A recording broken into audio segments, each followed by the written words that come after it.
Olá, sejam bem-vindos ao programa Espiritismo e Vida. Se você ainda não se inscreveu aqui no canal, se inscreva, deixe o seu like, compartilhe o vídeo. Quando você compartilha o vídeo, você ajuda a fazer com que a mensagem espírita alcance um número maior de corações, levando consolo, levando entendimento, esclarecimento. E nós estamos muito precisados, não é verdade disso? Clica lá no sininho das notificações para você ficar por dentro de todas as novidades que acontecem aqui no canal e nos acompanhe nas nossas redes sociais no Instagram.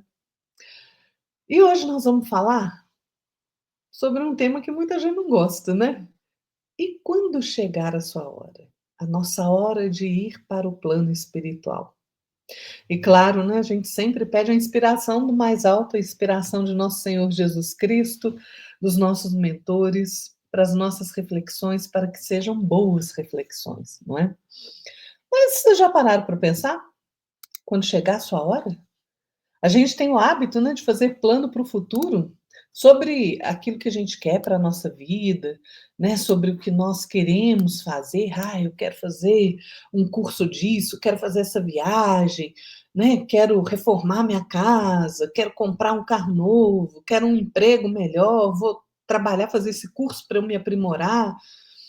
Pois é, mas a gente se esquece de fazer plano para quando for a nossa hora de voltar para a pátria espiritual, porque essa, gente, é a única certeza que nós temos na vida, que o nosso corpo físico vai morrer e nós vamos retornar à pátria espiritual. Nós não pensamos na nossa despedida, né? E, na verdade, o que acontece é que o tempo passa rápido. Muitas vezes nós não percebemos a velocidade com que o tempo corre, né? E parece que nós ainda temos muito receio, tabu mesmo, em falar sobre a morte.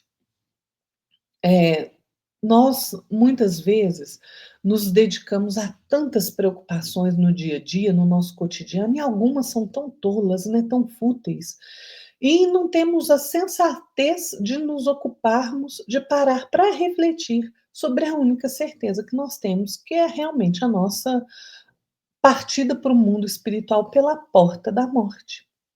Será que não está na hora da gente encarar essas coisas de modo diferente? De forma mais madura? Se é a única certeza que a gente tem? Desde o momento que a gente nasce, nós estamos correndo de braços abertos para a morte, porque ela é a certeza, né? Fora isso, a gente não tem certeza nenhuma do que vai acontecer conosco aqui no plano material. Independente da situação que a gente vivencia na matéria, se nós somos ricos, pobres, doentes, saudáveis, bons, maus, todos nós vamos para o lado de lá. Todos nós partiremos. É claro que nós não vamos para o mesmo lugar. Isso é óbvio, porque se nós somos bons ou nos esforçamos para sermos bons, é óbvio que nós não vamos para o mesmo lugar daquele que é um criminoso, evidente, não é? Então eu penso que se a gente tiver consciência da nossa situação de espíritos imortais que somos, que o corpo é que tem prazo de validade, né?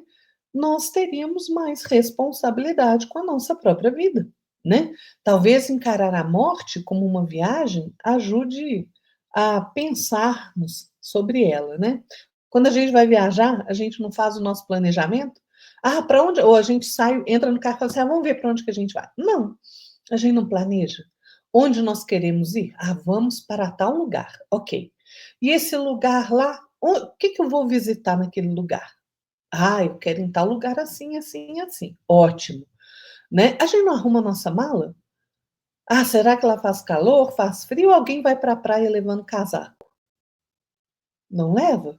Alguém vai para viajar e para a região de neve levando maiô, biquíni? Não, né? E levando short? Óbvio que não. Então a gente deixa as coisas organizadas, não é? Então, na nossa casa a gente não deixa as coisas organizadas quando a gente sai para viajar? Né, olha, tem que pagar isso, isso, isso. Bom, vou pagar antes. Né, eu tenho esse compromisso durante a época ali que eu vou estar viajando, então a gente já resolve antes, não é? Para quê? Para que a nossa viagem siga de forma tranquila. Bom, por que que a gente não pode pensar na morte dessa forma, como uma viagem? Né? Porque, olha, Às vezes a gente deixa tanto isso para trás, gente, para as pessoas resolverem por nós, né? Que dá até um desânimo para a pessoa falar assim: nossa, já morreu e deixou isso tudo aí para eu resolver. Por que a gente não age de outra forma? Né? Por que a gente não deixa as nossas coisas em ordem? Né? A gente falou sobre disciplina, então a gente também precisa ter disciplina na nossa vida para pensar que quando a gente partir, as nossas coisas têm que estar organizadas, né? O máximo possível. E a gente também tem que deixar ajeitado, arrumado as nossas relações. Porque olha quantas pessoas a gente magoa, gente. Quantas situações mal resolvidas. Às vezes a gente até corta a relação, eu não converso com meu irmão. Ah, eu não converso com meu pai. Meu pai me fez muito mal, não converso com ele. Gente, olha, Jesus foi muito claro quando nos advertiu para nos reconciliarmos com os nossos inimigos, os nossos afetos, quando ainda estamos a caminho com eles. Porque depois o sofrimento de deixar a situação mal resolvida aqui na matéria, ela se avoluma no mundo espiritual. Então a gente precisa deixar resolvidos esses conflitos de relacionamento, perdoar, né? Fazer as pazes. Ah, o outro não quer fazer as pazes comigo. Beleza, você tentou, perdoou, você pediu perdão, o outro não quer, aí já é problema dele. Mas você fez a sua parte. Porque depois, gente, o reajuste ele pode ser muito mais duro e muito mais difícil. Então, se a gente tem essa finitude, essa consciência da finitude do corpo material, né, mas que o espírito continua a sua jornada, talvez a gente comece a se dedicar ali ao nosso aprimoramento, a nos melhorarmos, né, de forma mais consistente, angariando valores morais mais robustos. Tem gente que pode até pensar assim, né? O que essas coisas têm a ver com espiritualidade, né? Tem que deixar as coisas arrumadas para eu morrer? Tem tudo a ver, gente. Porque a hora de despedida é hora de acerto de contas com a nossa própria consciência, com a lei de amor do Pai, tanto com quem está ficando e quanto com quem está do outro lado. Não é bem melhor? Muito mais gratificante a gente chegar na pátria espiritual tendo a alegria de saber que a gente deixou tudo organizado, que a gente não deixou pendência para trás, que a gente tentou se reconciliar com todo mundo, que a gente perdoou, que a gente pediu perdão. Não vai ser tão melhor?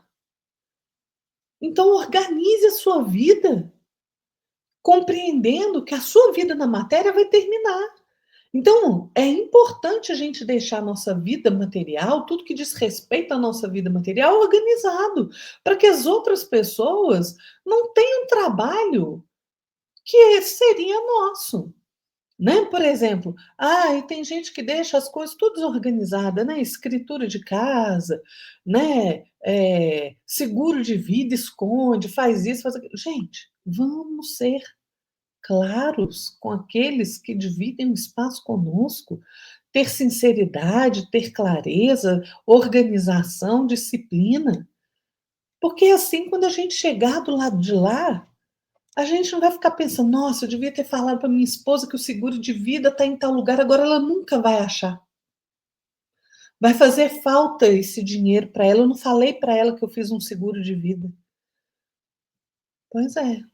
Ou eu não falei para minha esposa que eu tenho essa conta com essa poupança.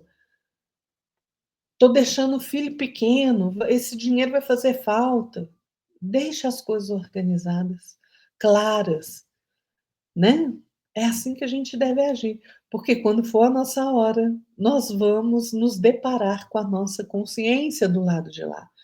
E aí, gente, né? A gente precisa realmente encarar a morte, principalmente a nossa morte, de maneira mais responsável. Para a gente chegar bem do outro lado, a gente precisa viver bem aqui, né?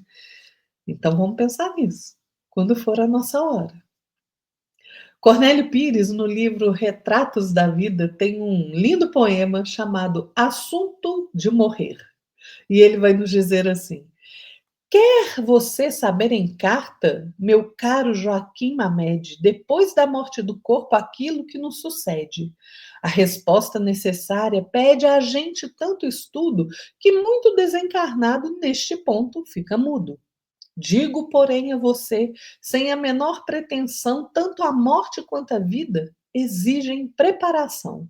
Você sabe, sempre erramos conforme o senso comum, mas guarde a paz em si mesmo, não guarde remorso algum. Trate o corpo com cuidado, imite o zelo de alguém que, tendo uma enxada só, protege a enxada que tem. Não chore as crises da terra que a própria vida se arruma. Dos problemas que carregue, não faça queixa alguma.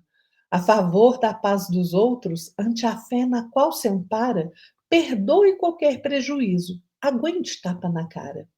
Merece muito de Deus quem poda sombra ou pesar, ajudando aos companheiros, lutando sem reclamar.